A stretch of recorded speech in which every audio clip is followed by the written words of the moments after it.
अच्छा, पहले मुझे ये बताएं कि लास्ट टाइम आपने जो लेक्चर सुना था उसकी कोई समझ आई है? जी मैम। कोई एक बच्चा जो उसको समराइज कर सकता हो लास्ट लेक्चर को, कि उसमें क्या पढ़ा था? हमने उसमें बेसिक चीजें पढ़ी थी कि रेडिएशंस के बारे में पढ़ा था, और ट्रांसफर मेथड पढ़े थे। 3 मेथड थे उसमें। अच्छा, उसमें सबसे पहले एनर्जी मुझे ये ट्रांसफर होती है। बताएं। ठीक है, सबसे पहले मुझे ये बताएं कि इलेक्ट्रोमैग्नेटिक रेडिएशन क्या है? इलेक्ट्रोमैग्नेटिक रेडिएशन ऐसी रेडिएशन है जिनमें इलेक्ट्रिक फील्ड और मैग्नेटिक फील्ड दोनों की जाती है, मतलब कि दोनों का इफेक्ट उस पर होता है। अच्छा, ऐसी रेडिएशन है, रेडिएशन की भी आपने एक डेफिनेशन की थी। Way of transfer energy. Yes, it is a way इससे of energy. Transfer of energy. ठीक है, where electric and magnetic fields are consecutively available with each other and propagate in a direction perpendicular to the direction of field। यानी वो जो मैंने आपको जितनी चीजें बताई थी ना, वो सारी आपने एक ही डेफिनेशन के अंदर, it is a way of transfer of energy आपने कहना, इट इज अ रेडिएशन आपने कहना, it is a way of transfer of energy. ठीक है, विच नीड्स नो मीडिया।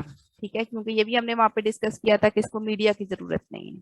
ठीक है, फिर आपने बताना है and electric and magnetic fields cooperate with each other to propagate. और यहाँ पे क्योंकि मीडिया नहीं है, इसलिए इलेक्ट्रिक और मैग्नेटिक फील्ड एक दूसरे के साथ कॉपरेट करते हैं और प्रोपोगेट करते हैं। ये होती है एक कंप्रीहेंसिव डेफिनेशन। क्लियर? जी मैम। अच्छा, अब मुझे ये बताएं कि मैंने लास्ट टाइम आपके साथ एनर्जी के ट्रांसफर के 3 मेथड्स जो हैं वो डिस्कस किए थे, उनके नाम क्या थे? Conduction, conduction, convection. Radiation. Conduction, convection and radiation. अच्छा, मुझे कोई बच्चा बता सकता है कि कंडक्शन और कन्वेक्शन में क्या फर्क है? Ma'am what is the conduction difference? Yes, yes, conduction बोलें। जो है वो ये है कि किसी मीडियम के थ्रू जो हीट आती है, और कन्वेक्शन जो होती है वो डायरेक्ट होती है। इन रिस्पेक्ट ऑफ मॉलिक्यूल्स कैसे डिफाइन करेंगे आप इसको?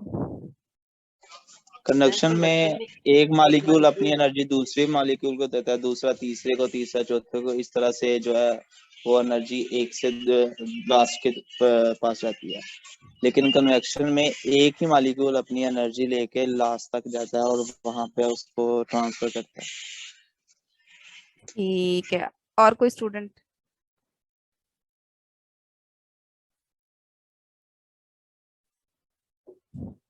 बाकी लोग नहीं सुन रहे थे? मैम कंडक्शन में ना पहले वो अपने नेबरिंग मॉलिक्यूल को एनर्जी देते हैं, फिर energy anchor is transferred through neighbouring molecule को पहले देते हैं अपने। neighboring molecules step by step, and in convection convection में एक मॉलिक्यूल जो है वो खुद जाके लास्ट लास्ट वाली जगह पे जाके उस स्पेस को खुद भी पूरा कर देते हैं। ठीक है। वो अच्छा, अपने इन दोनों नेबरिंग से जो रेडिएशन है वो इन दोनों से डिफरेंट कैसे है? क्योंकि रेडिएशन में कोई मॉलिक्यूल रिक्वायर्ड नहीं होता। Yes, no molecule is radiation required इसकी। यस, बेस्ट एग्जांपल क्या है इसकी? स्पेस, जो सनलाइट। सनलाइट जो कि इलेक्ट्रोमैग्नेटिक रेडिएशन है, स्पेस को कवर करते हुए जो है वो अर्थ तक पहुंच जाती मैम माइक्रोवेव ओवन भी फिर इसकी एग्जांपल होगा। है। Yes, it can be. जिसमें भी तो इलेक्ट्रोमैग्नेटिक रेडिएशन ही है ना। आपकी जो इलेक्ट्रोमैग्नेटिक रेडिएशन है, आपको पता है उसमें पूरा स्पेक्ट्रा आता है। उसमें यूवी रेडिएशंस हैं, उसमें आईआर रेडिएशंस हैं, उसके अंदर और भी इस तरह की काफी सारी रेडिएशंस आपके पास आ जाती हैं। माइक्रोवेव भी मैम उसमें आती हैं। एक और हाँ जी, चीज पूछना चाह रहा था। हाँ जी, बेसिकली मैम जो इलेक्ट्रिक हीटर होता है जिसके अंदर हाँ जी, रॉड लगा होता है, हाँ जी। तो पहले सप्लाई रॉड को पहुंचती है, रॉड गर्म होता है और फिर हमारे एनवायरनमेंट को वो हीट प्रोड्यूस करता है। तो मैम यस, ये भी कन्वेक्शन होगा। उसमें ये है कि जो आपका इलेक्ट्रिक हीटर है ना, उसके अंदर डेफिनेटली हीट कैसे ट्रांसफर करिए। उसका एक वो मेटल है, एक उसका मॉलिक्यूल एनर्जी लेता है, साथ वाले को ट्रांसफर करता है, फिर इस तरह नेबरिंग में कंटिन्यूसली ट्रांसफर होती है। लेकिन अगर आप जो है उस में रेडिएशन देखें, तो रेडिएशन उसकी एयर के अंदर जो है वो उसकी रेडिएशन मूव कर रही है। आप हाथ उसके करीब लेके जाते हैं, आप बेशक उसके स्प्रिंग को टच नहीं करते, लेकिन आपको उसकी हीट फील होती है। तो वो जो है वो आपके पास रेडिएशन, जो उसमें से हीट रेज निकल रही है ना, जिनको आप अक्सर सर्दियों में जो है वो अपने हाथों को हीट अप करने के लिए भी यूज करते हैं, वो रेडिएशन। तो मैम ये फिर एक टाइम में दो काम कर रहा है, ये यस, एक कंडक्शन साथ। कंडक्शन भी करता है और कन्वेक्शन भी करता है। जी बिल्कुल ऐसे ही। क्लियर है? पर्पज यस यही मैम। था कि आप एनर्जी के ट्रांसफर को आइडेंटिफाई करें कि जिस जगह पे एनर्जी ट्रांसफर हो रही है वो कंडक्शन के थ्रू हो रही है, या वो कन्वेक्शन के थ्रू हो रही है, या फिर वो रेडिएशन के थ्रू हो रही है। मेनली वैसे यहाँ पे आप फोकस करेंगे रेडिएशन के ऊपर। Okay ma'am. अच्छा, अब बिल्कुल क्लियर है सबको? Yes ma'am. अब क्योंकि हमारा कोर्स कम है और आपका कोर्स टफ है, मैंने आपको बताया था कि कोर्स कम है लेकिन जितनी आपकी आउटलाइंस है वो टफ है, इसलिए मैं डेली बेस पे आपसे जो है वो पहले थोड़ा सा वाइवा लूंगी प्रीवियस लेक्चर में से, फिर आपको आगे करवाऊंगी। अदरवाइज मुझे पता है आप लोगों ने कुछ भी नहीं करना। ठीक है, और आज तो सिर्फ 2-3 स्टूडेंट्स ने पार्टिसिपेट किया है ना, मैं डेली बेस पे आप लोगों की सबकी पार्टिसिपेशन होगी, और जो मुझे डेली बेस पे क्वेश्चन आंसर सेशन में रिस्पांस देगा मैं क्लास पार्टिसिपेशन में सिर्फ उसी के मार्क्स लगाऊंगी। आज मुझे सिर्फ 3 स्टूडेंट्स ने रिस्पांस दिया है, सुबान ने दिया है, अवैस ने दिया, और फीमेल स्टूडेंट कौन सी थी? Sir ma'am roll number 55 roll Sunaila. Number, ठीक है, सुनाइला 55। अब आज के लिए मैं सिर्फ इन 3 बच्चों की क्लास पार्टिसिपेशन काउंट कर रही हूँ, बाकी सबकी नहीं कर रही। मैम दो और भी मैम हैं मैंने भी स्टूडेंट्स, बताया। सालिहा भी है और मिशाल भी है। ठीक है, आइंदा से जब मैं आप लोगों से ले रही हूँ ना सेशन, तो मैं साथ में जो है ना वो अपनी नोटबुक मेरे पास अभी भी पड़ी है, मैं रोल नंबर पहले पूछूंगी बच्चे से, जिस जो भी बच्चा आंसर बताएगा वो पहले अपना रोल नंबर बताएगा। Okay ma'am. ठीक है, ताकि किसी का जो है ना वो रह ना जाए रोल नंबर नोट होने से। आज जो है वो 55 सुबान और अवैस का तो मुझे वैसे ही पता है, 55 था, और कौन था?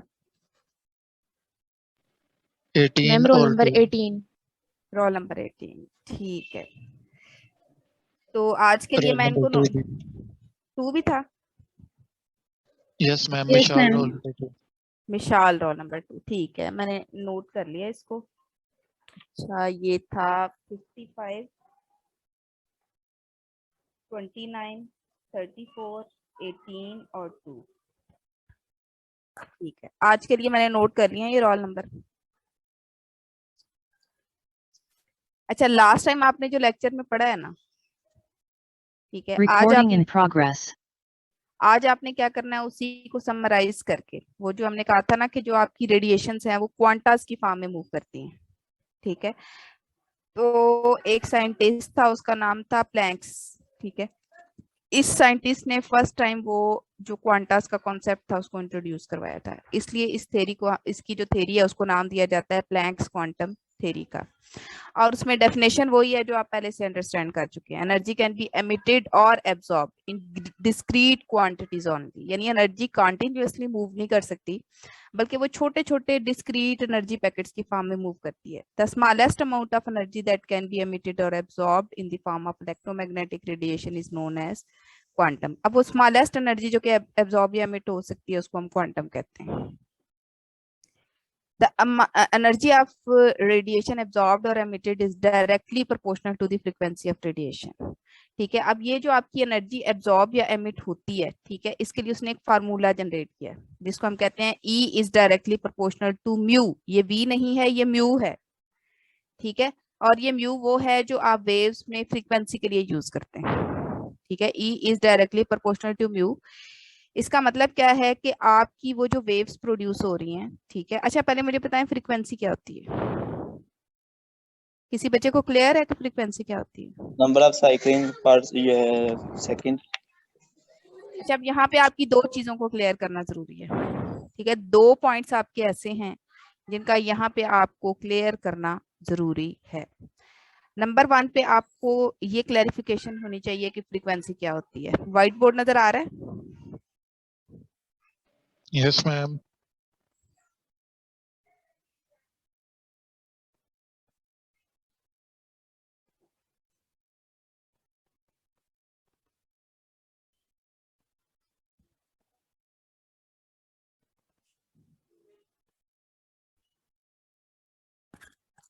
ये क्या नजर आ रहा है आपको?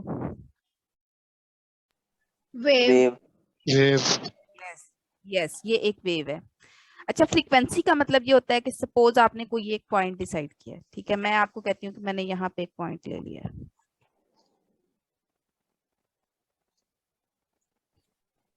ठीक है, ये पॉइंट है।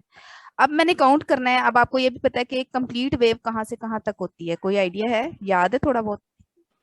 मैम ये जहाँ पे आपने निशान लगाया वो यहाँ तक होती है। नहीं नहीं मैम, जहाँ पे लाइन लगाई है वहां तक होती है। वो ना वर्टिकल लाइन जो लगी हुई है।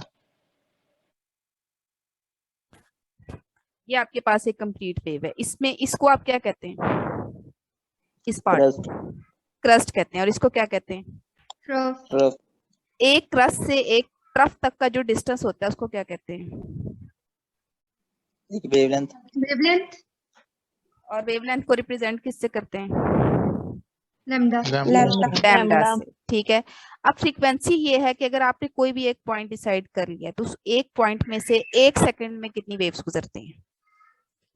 इस पॉइंट में से, या जो भी पॉइंट आपने डिसाइड किया उसमें से एक सेकंड में कितनी वेव्स गुजरती हैं, ठीक है। अब ये वेव जो है ये आपके पास एक मैंने ड्रॉ करके दिखाई। अब सपोज मैं एक और वेव ले लेती हूँ,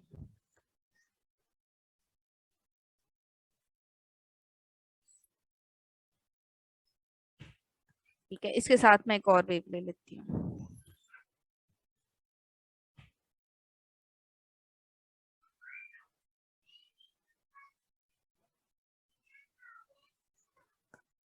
ठीक है, अब मुझे ये बताएं कि ये जो आपको रेड, ग्रीन और ब्लू वेव नजर आ रही है, आपके ख्याल में एक सेकंड में से इस पॉइंट में से किसकी सबसे ज्यादा वेवलेंथ गुजरेंगी? रेड की। रेड की, सबसे ज्यादा वेवलेंथ होगी। यस। कम होगी कम। इसको हम कहते हैं फ्रीक्वेंसी। फ्रीक्वेंसी क्या होती है कि एक सेकंड में एक पॉइंट में से किसी भी वेव की कितनी वेवलेंथ गुजर रही। अगर कम गुजर रही है तो फ्रीक्वेंसी कम है, अगर ज्यादा गुजर रही है तो फ्रीक्वेंसी ज्यादा है। ऐसे ही है। Yes ma'am. अब मुझे बताएं कि ये जो तीनों वेव्स हैं उसमें से हाईएस्ट फ्रीक्वेंसी किसकी हुई? रेड की। रेड वाले की। और लीस्ट किसकी हुई? ग्रीन वाले की। Blue Green. वाले की। ब्लू। ब्लू। और मीडियम भी किसकी है? ग्रीन। Green, Green. ठीक है।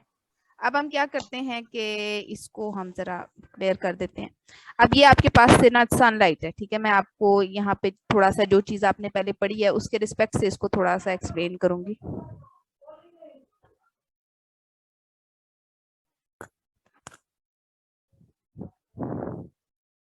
ठीक,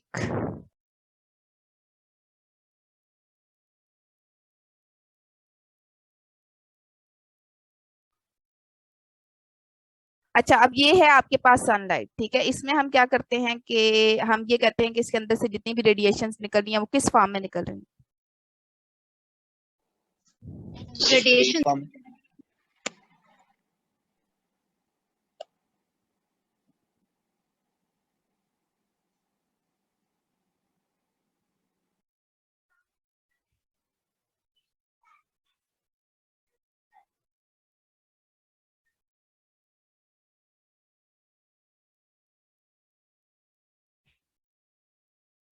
ठीक है, अब मुझे ये बताएं कि सपोज हमने ये चेक करना है कि किसकी फ्रीक्वेंसी सबसे ज्यादा है। आपको लगता है देखने में कि जितनी भी वेव्स निकल रही होंगी सबकी एनर्जी और फ्रीक्वेंसी एक जितनी होगी? No ma'am. No ma'am. देखें, आप अगर इन सबके सामने एक एक पॉइंट रखते हैं, एक पॉइंट में से किसकी नंबर ऑफ वेव सबसे ज्यादा गुजरेंगे? रेड की। रेड की। रेड की गुजरेंगे। इसका मतलब है इसकी फ्रीक्वेंसी हाईएस्ट, ठीक है। और जिसकी एक सेकंड के अंदर से वेव्स जितनी ज्यादा गुजरती है, ठीक है, जिसकी एक सेकंड से वेव्स जितनी ज्यादा गुजरती हैं उसकी एनर्जी उतनी ज्यादा होती है। अब आपके पास जो है ना, अगर वेव्स की एनर्जी को मेजर करने का तरीका है तो उसमें आपने ये चेक करना है कि पर सेकंड कितनी वेव्स प्रोड्यूस कर रही है वो। अगर पर सेकंड वो ज्यादा वेव्स प्रोड्यूस कर रही है, फ्रीक्वेंसी ज्यादा है। और अगर पर सेकंड वो कम वेव्स प्रोड्यूस कर रही है, फ्रीक्वेंसी कम है। और अगर फ्रीक्वेंसी को आप एसोसिएट करते हैं एनर्जी के साथ, ठीक है, तो जो आपकी फ्रीक्वेंसी होती है वो एनर्जी के डायरेक्टली प्रोपोर्शनल।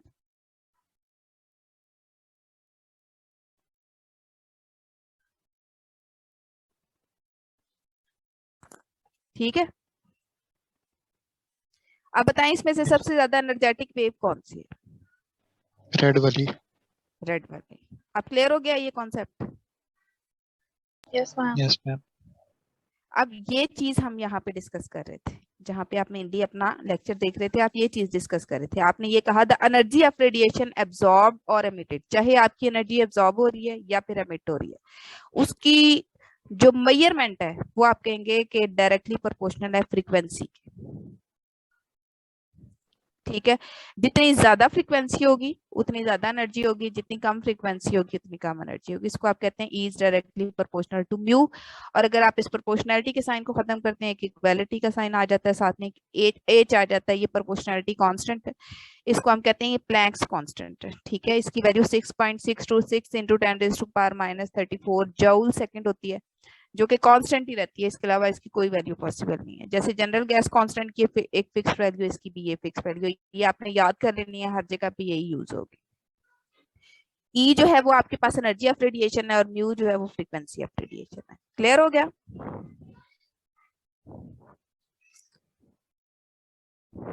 ठीक है, तो ये है आपके पास प्लैंक्स क्वांटम थ्योरी, जो ये कहती है कि किसी भी रेडिएशन की जो एनर्जी होती है, चाहे वो एब्जॉर्ब हो रही है चाहे एमिट हो रही है, डायरेक्टली प्रोपोर्शनल होती है फ्रीक्वेंसी ऑफ दैट रेडिएशन के।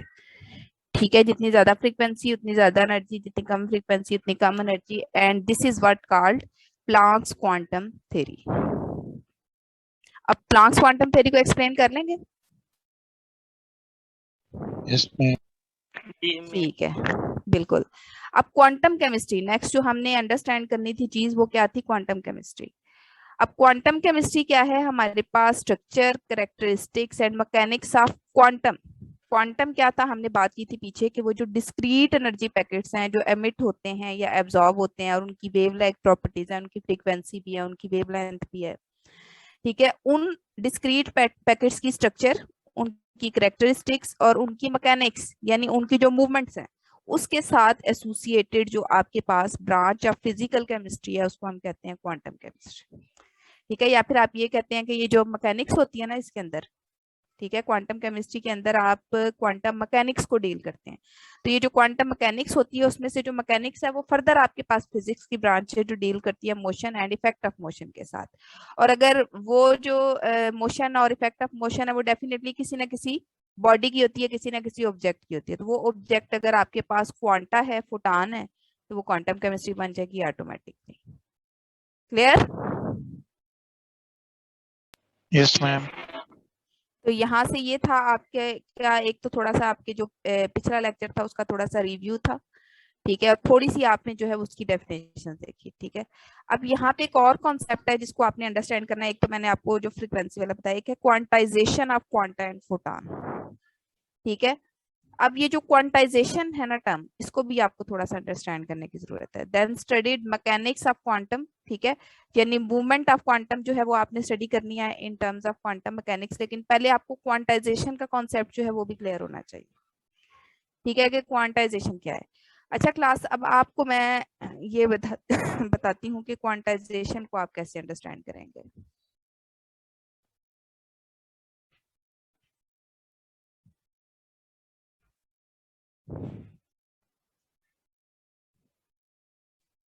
अच्छा, क्वांटाइजेशन का मतलब होता है एनी फिक्स्ड वैल्यू।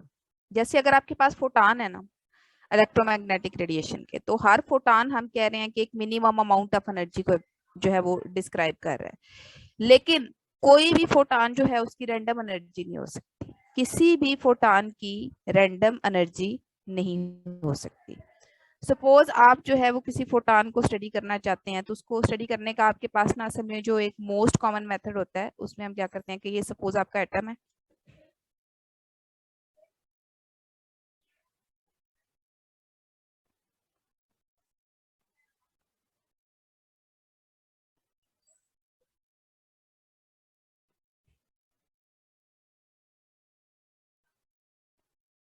ठीक है, ये आपका इलेक्ट्रॉन है। अब मैं क्या करती हूँ कि मैं कहती हूँ कि एक इलेक्ट्रॉन जो है वो इसके किसी भी शेल में मौजूद है। अच्छा, यहाँ पे उसकी एनर्जी होनी चाहिए 2 जूल, यहाँ पे उसकी एनर्जी होनी चाहिए 3 जूल। ठीक है। अब एक इलेक्ट्रॉन है कि वो कहाँ पे है आपके पास इलेक्ट्रॉन, इस जो है ना वो 2 जूल वाले शेल के अंदर है। अब आपका इलेक्ट्रॉन 3 जूल वाले शेल के अंदर उस वक्त तक नहीं जा सकता जब तक इसकी एनर्जी किसी भी तरह से 3 जूल नहीं हो जाती। इसका मतलब ये कि आप इसके ऊपर एक रेडिएशन फॉल करवाएंगे और उस रेडिएशन की एनर्जी एग्जैक्टली 1 जूल होनी चाहिए।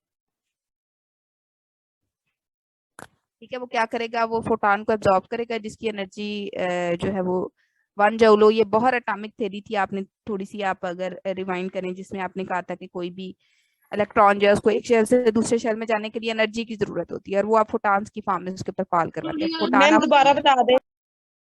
मैंने आपको ये बताया है कि बोहर एटॉमिक मॉडल के मुताबिक एक इलेक्ट्रॉन एक शेल से दूसरे शेल में उस वक्त तक नहीं जा सकता जब तक वो एनर्जी को एब्जॉर्ब ना करे या फिर एमिट ना करे।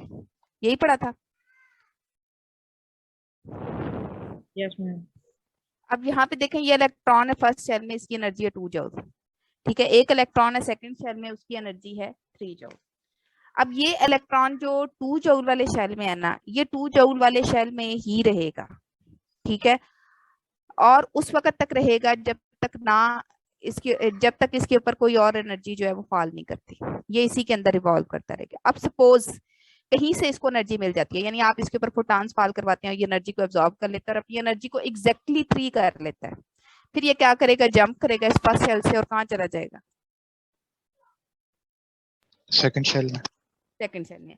या अगर मैं सेकंड शेल वाले इलेक्ट्रॉन की एनर्जी को किसी तरह से रिलीज कर देती हूँ, वो कुछ फोटॉन्स किसी तरह से रिलीज कर देता है और उसकी एनर्जी एग्जैक्टली 2 जूल हो जाती है, तो फिर वो क्या करेगा, मैं वो फर्स्ट शेल में आ जाएगा। यस। अब इस शेल के अंदर सिर्फ वो इलेक्ट्रॉन रह सकता है जिसकी एनर्जी एग्जैक्टली 2 जूल है। जिसकी 1.999 जूल है ना, वो भी नहीं रह सकता। जिसकी 2.01 जूल है वो भी नहीं रह सकता। इसी तरह इस शेल में सिर्फ वो इलेक्ट्रॉन रह सकता है जिसकी एनर्जी एग्जैक्टली 3.0 जूल है। अगर 3.01 है तो भी नहीं रह सकता, 2.999 है तो भी नहीं रह सकता। सिर्फ इस सूरत में रह सकता है कि एग्जैक्टली 3 है, और यहाँ पे सिर्फ इस सूरत में रह सकता है कि एग्जैक्टली 2 है। ठीक है, अब अगर इस इलेक्ट्रॉन ने इस फर्स्ट शेल से इस सेकंड शेल में जाना है, इसको एग्जैक्टली अपनी एनर्जी 3 जूल करने की जरूरत है, एग्जैक्टली। ठीक है, अगर इसकी एनर्जी कहीं से फोटॉन एब्जॉर्ब करके 2.99 भी होती है तो ये नेक्स्ट शेल में नहीं जा सकता जब तक कि इसकी एनर्जी एग्जैक्टली नेक्स्ट शेल की इक्वल नहीं हो जाती। बात की समझ आ रही है? Yes ma'am. अच्छा, इसकी एक और बड़ी मैं आपको कॉमन एग्जांपल देती हूँ। सपोज आपने यहाँ से अमेरिका जाना है, ठीक है, सपोज, ठीक है, और अमेरिका का टिकट कितने का होगा, किसी बच्चे को अंदाजा है? मैम 1.5 लाख का है। 1.5 लाख का है। ठीक है, अब सपोज जो है वो कोई बच्चा है, अनफॉर्चुनेटली उसके पास 1.5 लाख नहीं है, लेकिन उसने अमेरिका जाना है। ठीक है, कैसा हो सकता है कि वो कहे कि 75,000 मुझसे ले लें, मुझे सीट पे ना बिठाएं, ठीक है, मुझे पहिए के साथ बांध के ले जाएं। पॉसिबल है? No ma'am. ठीक है, किसी बच्चे के पास 50,000 हो, वो कहें कि मुझे जो है ना आप जो है वो ले जाएं अमेरिका, सीट पे ना बिठाएं, ठीक है, मुझे रस्सी के साथ पीछे दूम के साथ लटका के ले जाएं। पॉसिबल है?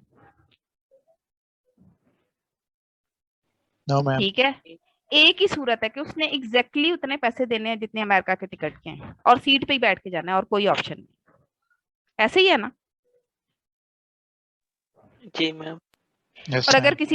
अगर किसी बच्चे के पास बहुत ज्यादा पैसे हैं, ठीक है, सीट तो 1.5 लाख की है, वो कहे कि मुझसे 3 लाख ले ले, मुझे 2 सीटें दे दे। ठीक है, कोई ये सेंस बनती है इस बात की? नहीं नो ना मैम। बनती। ये बिल्कुल एक ही सिचुएशन है कि आपने एग्जैक्टली एक सीट के पैसे देने और सीट पे बैठ के जाना है, और ना तो आप जमीन पे बैठ के जा सकते हैं, ना आप पहिए पे बैठ के जा सकते हैं, ना आप पर के साथ लटक के जा सकते हैं। इसी तरह आपके पास जो इलेक्ट्रॉन है ना, उसके पास एक ही ऑप्शन है कि उसने एग्जैक्टली उतनी एनर्जी एब्जॉर्ब करनी है जितनी नेक्स्ट सेल में जाने के लिए चाहिए, या उतनी रिलीज करनी है जितनी प्रीवियस सेल में वापस आने के लिए चाहिए। ठीक है, और उसी शेल में आना है, और कोई ऑप्शन नहीं है कि वो यहाँ से 0.5 रिलीज करे और इन दोनों शेल्स के दरमियान में आ जाए, ऐसी कोई पॉसिबिलिटी नहीं है। इसी तरह इस 2 के लिए कोई ऑप्शन नहीं है कि वो 2.5 करे और दोनों शेल्स के दरमियान में आ जाए। क्लियर होगी बात? अब क्योंकि जो फोटॉन है उसकी फिक्स्ड एनर्जी है और उसने जो एनर्जी एब्जॉर्ब करनी है वो भी फिक्स्ड है, जो एनर्जी उसने रिलीज करनी है वो भी फिक्स्ड है, तो इस फिक्स्ड नेचर को हम क्वांटाइजेशन कहते हैं। क्वांटाइजेशन का मतलब ये है कि only fixed values are allowed.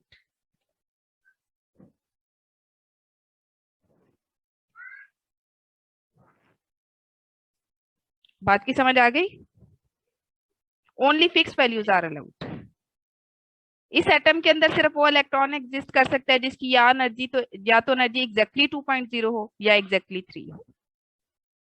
ठीक है, पहिए और सीट के साथ लटकने वाला कोई सीन नहीं। क्लियर? जी मैम। Yes ma'am. ठीक है, इसको हम कहते हैं क्वांटाइजेशन और कॉन्सेप्ट ऑफ क्वांटाइजेशन। ठीक है, जो हम यहाँ पे अंडरस्टैंड कर रहे थे। ठीक है, ये क्या है? Quantisation of quanta and photon, then he studied the mechanics of quantum. अब यहाँ पे हम क्या करते हैं कि मैकेनिक्स ऑफ क्वांटम को स्टडी करते हैं, लेकिन उससे पहले हमारा ये क्वांटाइजेशन का कॉन्सेप्ट जो है वो क्लियर होना जरूरी था, जो अभी हमने अंडरस्टैंड किया है। अच्छा, उसके बाद ये आपका कॉन्सेप्ट जो है वो यहाँ पे ओवर हो जाता है। ठीक है, अब जो नेक्स्ट इससे आपने अंडरस्टैंड करनी है चीज, हम उसको देख लेते हैं, और वो क्या थी हमारे पास? Quantum mechanics. ठीक है, क्वांटम मैकेनिक्स। क्वांटम मैकेनिक्स की डेफिनेशन तो मेरा ख्याल है आप लोगों को समझ आ गई है। Any question? No ma'am. ठीक है, किसी की कोई कंफ्यूजन?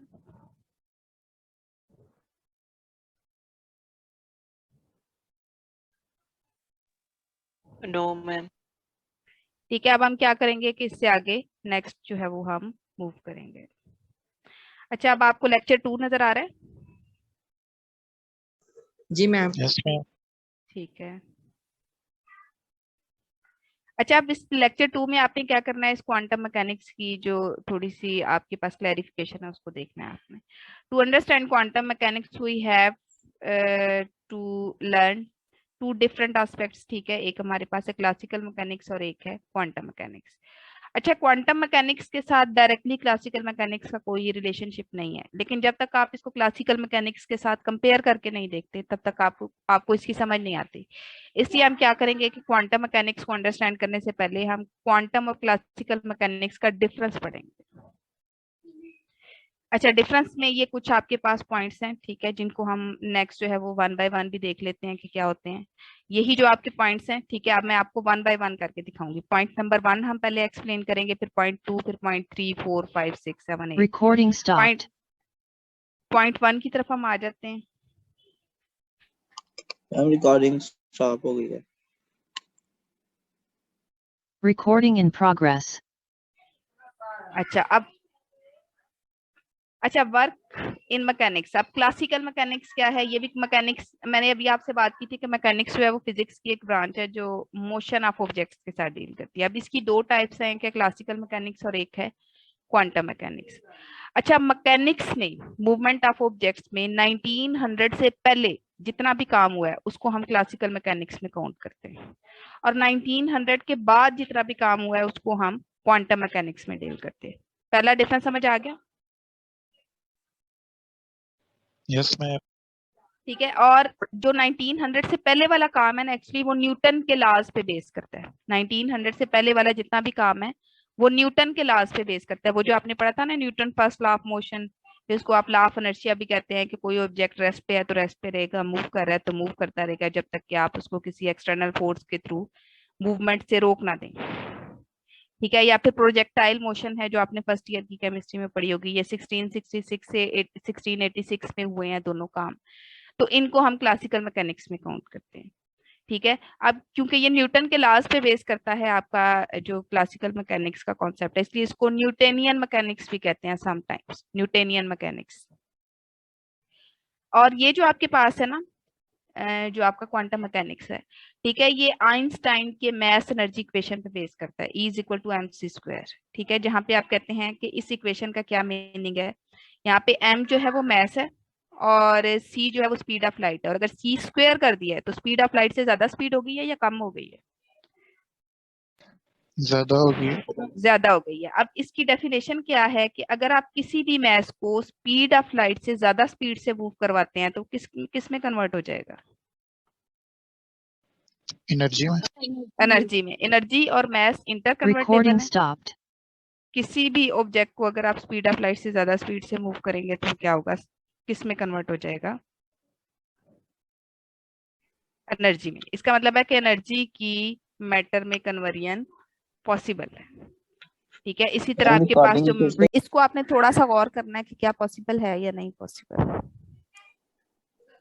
बुराक है जो स्पीड ऑफ लाइट से भी ज्यादा हाँ जी, स्पीड आपका से। जो टाइम बना हुआ है, जो आप टाइम की को डिफाइन करते हैं, आप ये कहते हैं कि टाइम आपके पास क्या है, कि ये वो मोमेंट है जिसमें जो लाइट है, ठीक है, आपकी जो लाइट है वो 1/86,400 टाइम्स का डिस्टेंस कवर करती है। ठीक है, आपने जो अपना टाइम बनाया हुआ है उसके लिए आपने स्केल ही किसको रखा हुआ है, स्पीड ऑफ लाइट को। ठीक है, अगर आप स्पीड ऑफ लाइट से निकलते हैं तो उसका मतलब ये है कि ये जो आपने अब तक टाइम का स्केल बनाया हुआ है ना, ये तो टोटली डिस्टर्ब हो जाएगा।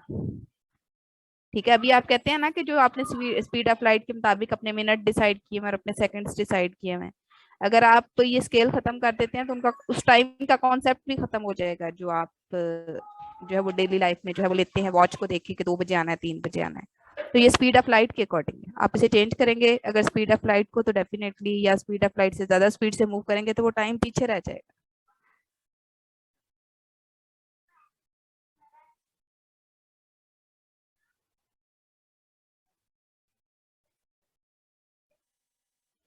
क्लियर हो रही है बात क्लास? अब नेक्स्ट पॉइंट एक्चुअली मैं इसलिए नहीं डिस्कस कर रही क्योंकि लेस देन 1 मिनट रह गया, तो मैं चाह रही थी कि वो स्टार्ट होता है अब तो खत्म हो जाएगा। हाँ जी, सेकंड पॉइंट की तरफ आते हैं। ठीक है, वो क्या था हमारे पास, एप्लीकेबल ऑन मैक्रो ऑब्जेक्ट्स। अच्छा, अगर आपको याद हो कि ये जो आपने न्यूटन के लॉज पढ़े थे, उसमें आप एग्जांपल्स किस किस्म के ऑब्जेक्ट्स की पढ़ते थे, किस किस्म के ऑब्जेक्ट पे फोर्स लगाते थे? मैम बॉल आमतौर पे एक बड़ी सी बॉल होती थी या इस तरह की कुछ चीजें होती थी। यस, कोई बॉल होती थी, कोई टेबल होती थी, कोई बॉक्स होता था। ठीक है, इस तरह की चीजें होती थी। तो क्लासिकल मैकेनिक्स जो है एक्चुअली डील करती है मैक्रो ऑब्जेक्ट्स के साथ, बड़ी बड़ी चीजें, टेबल, बॉल, मून, अर्थ, ठीक है, बुक, ठीक है, फुटबॉल, ये सारे मैक्रो ऑब्जेक्ट्स हैं, इन सब के साथ डील करती है क्लासिकल मैकेनिक्स। इसीलिए जब भी आप न्यूटन लॉज पढ़ेंगे या आप प्रोजेक्टाइल मोशन पढ़ेंगे तो आपको उसमें किसी मैक्रो ऑब्जेक्ट्स की एग्जांपल मिलेगी कि इसके ऊपर फोर्स लगाई, इसने इतना डिस्टेंस कवर किया, ऐसे ही है। Yes ma'am. लेकिन जो क्वांटम मैकेनिक्स है वो माइक्रो ऑब्जेक्ट्स पे एप्लीकेबल है। ठीक है, उसमें आप या तो फोटॉन को स्टडी कर रहे होंगे, या क्वांटा को स्टडी कर रहे होंगे, या एटम को, आयन को, या इलेक्ट्रॉन को स्टडी कर रहे होंगे। ठीक है, तो ये एप्लीकेबल है मैक्रो ऑब्जेक्ट्स पे और ये एप्लीकेबल है माइक्रो ऑब्जेक्ट्स पे। Clear? Yes ma'am. Third point क्या है कि जो क्लासिकल मैकेनिक्स है ना, वो बेस्ड है ऑन लॉज ऑफ न्यूटन। ठीक है, जो हम पहले भी डिस्कस कर चुके हैं, और ये बेस्ड है on Einstein's mass energy equation. अच्छा, पहले आपने सिर्फ इन दोनों को इस रिस्पेक्ट से पढ़ा है कि एक जो है वो 1990 से पहले था, मैंने वहां पे ईयर मेंशन किया हुआ था, और एक 1990 के बाद था। अच्छा, उसके बाद है आपके पास क्लासिकल मैकेनिक्स का नेक्स्ट पॉइंट कि objects with speed smaller than speed of light. ठीक है, क्लासिकल मैकेनिक्स में आप वो ऑब्जेक्ट स्टडी करते हैं जिनकी स्पीड ऑफ लाइट से कम होती है। जैसे देखिए, आपका अगर बॉल है, या आपकी टेबल है, या आपका फुटबॉल है, क्या वो स्पीड ऑफ लाइट से ज्यादा स्पीड से मूव कर सकता है? No ma'am. नो। इसमें आप वो ऑब्जेक्ट स्टडी करेंगे जिनकी स्पीड ऑफ लाइट से कम है, लेकिन इसमें आप वो ऑब्जेक्ट स्टडी करेंगे जिनकी स्पीड ऑफ लाइट से ज्यादा है।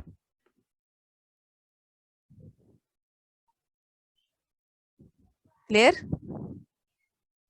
मैम वो कौन से ऑब्जेक्ट हैं? मैम ये यहाँ पे लिखा हुआ है कि जिनकी स्पीड ऑफ लाइट से ज्यादा है, जी, तो इस हवाले से मतलब न्यूटन ने जो काम किया वो किया है इलेक्ट्रॉन्स के ऊपर, तो मैम फिर ठीक है। इनकी स्पीड ऑफ लाइट से ज्यादा होनी चाहिए थी।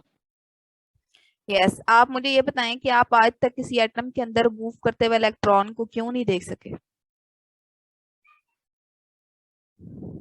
क्यों नहीं देख सकते इलेक्ट्रॉन को? मैम शायद उनके बहुत छोटे मास की वजह से। उनका उनका साइज इतना छोटा होता है। अच्छा, एक और चीज आपने याद रखनी है कि साइज जितना छोटा होता है ना स्पीड उतनी ज्यादा होती है, और साइज जितना बड़ा होता है स्पीड उतनी कम होती है। अब आपका जो इलेक्ट्रॉन है उसका साइज तो बट बहुत ही मैम ज्यादा कम है। हाँ जी स्पीड ऑफ लाइट से बोले। तो ज्यादा नहीं हो सकती। स्पीड ऑफ लाइट से ज्यादा नहीं होती, उसके साथ कंपेरेबल होती है, उसके इक्वल होती है, ये चीजें उसके अंदर होती हैं माइक्रो ऑब्जेक्ट्स। मैंने आपको बताया ना, बड़ा ऑब्जेक्ट जो है उसकी स्पीड कम होती है, छोटे ऑब्जेक्ट की स्पीड ज्यादा होती है। आप इलेक्ट्रॉन के हवाले से आपने एक एफएससी में कॉन्सेप्ट पढ़ा होगा जिसको हम कहते हैं हाइजेनबर्ग अनसर्टेनिटी प्रिंसिपल, पढ़ा है ना, जी मैम। जिसमें आप ये कहते हैं कि इलेक्ट्रॉन की एग्जैक्ट पोजीशन को आप लोकेट नहीं कर सकते। और लोकेट ना कर सकने की क्या वजह है आपके ख्याल में? क्योंकि उसकी स्पीड बहुत ज्यादा मैम हाई वो है। मूव करता रहता हाँ है। जी, उसकी स्पीड बहुत ज्यादा है। अब किसी ऑब्जेक्ट की स्पीड अगर बहुत ज्यादा हाई है, ठीक है, तो वो आपको कभी ऑब्जेक्ट की फॉर्म में तो नजर ही नहीं आएगा, वो सिर्फ आपको एक वेव की फॉर्म में नजर आएगा। ठीक है, आपको फील होगा कि जैसे क्लाउड सा बना हुआ है, आगे आपको कुछ पता नहीं चलेगा। तो वो जो इलेक्ट्रॉन होता है उसकी अगर आप ऑर्बिटल्स का कॉन्सेप्ट देखें, तो आप अगर ऑर्बिटल की गूगल से पिक्चर निकाल के देखें तो उसमें उसने आपको उस तरह के सर्कुलर ऑर्बिट नहीं बना के दिखाए होंगे, बस एक क्लाउड सा बना के दिखाया होगा न्यूक्लियस के बाहर। ठीक है, उसकी वजह यह है कि इलेक्ट्रॉन इतना फास्टली मूव करता है कि आपको फील ही नहीं होता कि एक्चुअली वो है किधर, बस आपको एक क्लाउड सा फील होता है। ऐसे ही है ना? Yes ma'am. जी मैम। तो अब वो जो क्लाउड सा होता है, एक्चुअली अगर आप गौर करें तो वो एनर्जी की ही एक फॉर्म है, जो इलेक्ट्रॉन की बहुत एक्स्ट्रा किस्म की या एक्स्ट्राऑर्डिनरी किस्म की स्पीड की वजह से। जैसे आप देखें कि बाइक कहीं से अगर बहुत तेजी से गुजर रही हो, ठीक है, तो शायद देखने वाले को बाइक कम नजर आएगी और उसकी वजह से वो जो एक एनर्जी सी क्रिएट होती है ना पीछे एक क्लाउड सा, वो ज्यादा नजर आएगा। इसी तरह इलेक्ट्रॉन जब फास्टली मूव करती है तो उसकी वजह से क्या होता है कि एक क्लाउड सा तो आपको नजर आता है, लेकिन एग्जैक्टली इलेक्ट्रॉन नहीं नजर आता कि वो कहाँ है। ठीक है, मैम अगर फिर उसकी इस स्पीड हिसाब ऑफ लाइट से से कम। जी हाँ जी जी, अगर आप इलेक्ट्रॉन माइक्रोस्कोप के अंदर भी देखें तो जो फर्स्ट ईयर की केमिस्ट्री में फर्स्ट चैप्टर है उसके सेकंड पेज के ऊपर उसने एक इलेक्ट्रॉन माइक्रोस्कोप से एटम की स्ट्रक्चर आपको दिखाई, जिसमें सिर्फ आपको कुछ ब्लैक और व्हाइट बैंड से नजर आते हैं और कुछ नहीं नजर आता। और उसकी रीजन यही है कि इलेक्ट्रॉन की स्पीड इतनी ज्यादा है कि बस वो आपको एक बैंड सा तो बना देता है, आगे से कुछ नहीं बताता, इवन वो इलेक्ट्रॉन माइक्रोस्कोप ही क्यों ना हो। मैम फिर ये जो सिग्नल इमिटिंग मशीन्स होती हैं जस्ट लाइक के जो नासा वाले अपने स्पेस प्रोजेक्ट्स भेजते हैं, हाँ उनकी जी जो है कम्युनिकेशन का जो जरिया होता है वो ये रेडिएशंस होती हैं जो वो नासा बिल्कुल। से उस मशीन तक भेजते हैं। हाँ जी, मैम उन रेडिएशन में भी फिर इलेक्ट्रॉन होते हैं, तो उनको इतना टाइम क्यों लगता है? अगर ये इलेक्ट्रॉन स्पीड ऑफ लाइट से मूव करते हैं तो मैम फिर उन्हें रिसेंटली जो जुपिटर के पास इन्होंने अपना एक रिसर्च प्रोजेक्ट भेजा था, उसे मैम फिर 10 घंटे नहीं लेने चाहिए थे जुपिटर तक पहुंचने के लिए, उसकी अच्छा, अब सिग्नल को कैच करने इसमें के लिए। दो चीजें हैं, इसमें दो चीजें हैं उसमें। पहली चीज ये तो ये है कि आप ये जो थोड़ा सा प्रोजेक्ट बता रहे हैं ना, इसका मुझे थोड़ा सा आइडिया नहीं है, मैं अभी आपसे ही सुन रही हूँ, लेकिन आपके क्वेश्चन के अकॉर्डिंग मेरे पास इसका एक सेटिस्फैक्टरी आंसर है। असल में आप ये कह रहे हैं ना कि उसने लॉन्च किया है उसको जुपिटर पे, यस तो मैम। जुपिटर जो है वो बिल्कुल भी जमीन के करीब नहीं है, जुपिटर जमीन से बहुत ज्यादा दूर है।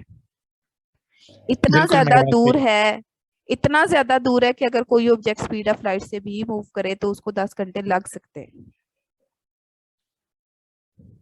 नहीं मैम, देखो, स्पीड ऑफ लाइट मुझे इसकी एग्जैक्ट कैलकुलेशन याद नहीं है, लेकिन स्पीड ऑफ लाइट के अकॉर्डिंग उसे 10 घंटे नहीं लगने चाहिए थे।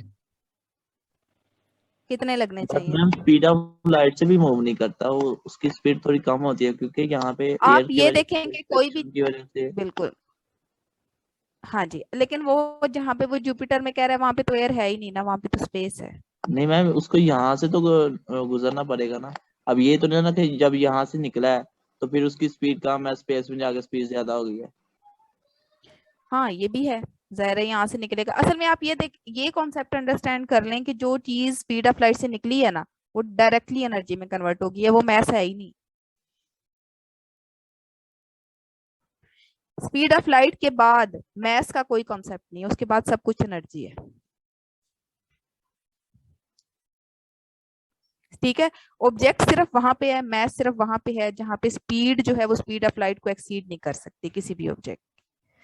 जहां पे भी एक्सीड कर सकती है वहां पे मैस नहीं है, वहां पे सिर्फ एनर्जी है।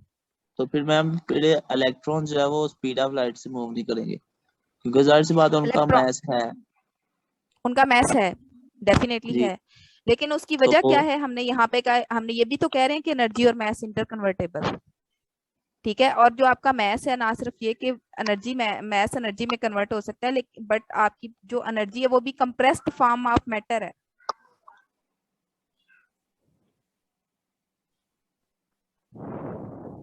आ रही है बात की समझ? जी मैम हमने स्पीड मालूम की थी, शायद फर्स्ट ईयर की केमिस्ट्री में स्पीड मालूम की थी इलेक्ट्रॉन्स की हाइड्रोजन हाँ ऑर्बिट जी, में। तो हाँ वो जी, तकरीबन 10⁻6 आई थी। हाँ जी, 1.6 इंटू 10⁻6 इतनी थी शायद, या 10⁻7 ठीक थी, है। लेकिन वो स्पीड ऑफ लाइट से कम थी। स्पीड ऑफ लाइट से कम थी ना, अगर स्पीड ऑफ लाइट से कम है तो फिर आपको इलेक्ट्रॉन नजर आना चाहिए, जिस भी ऑब्जेक्ट की स्पीड स्पीड ऑफ लाइट से कम है वो आपको नजर आना चाहिए, पर लेकिन मैम इलेक्ट्रॉन आपको ये नहीं नजर ये आता, आपको सिर्फ उसका क्लाउड नजर आता है। बट मैम 10⁻7 मीटर पर सेकंड ये भी कोई थोड़ी स्पीड तो नहीं है। वो आपने किसी सर्टेन कंडीशन में की होगी, आपने पर्टिकुलरली जब वो इलेक्ट्रॉन के अंदर मूव कर रहा होगा और जब क्वांटम के सारे कॉन्सेप्ट फॉलो कर रहा होगा उस वक्त नहीं की होगी, वो आपने एक जनरल कैलकुलेशन की होगी,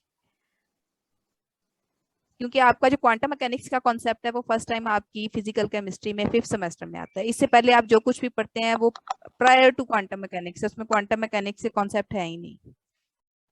इसका मतलब है कि वहां पे आपने जो इलेक्ट्रॉन स्टडी किया है डेफिनेटली उसकी स्पीड किसी ना किसी तरीके से कम की गई होगी,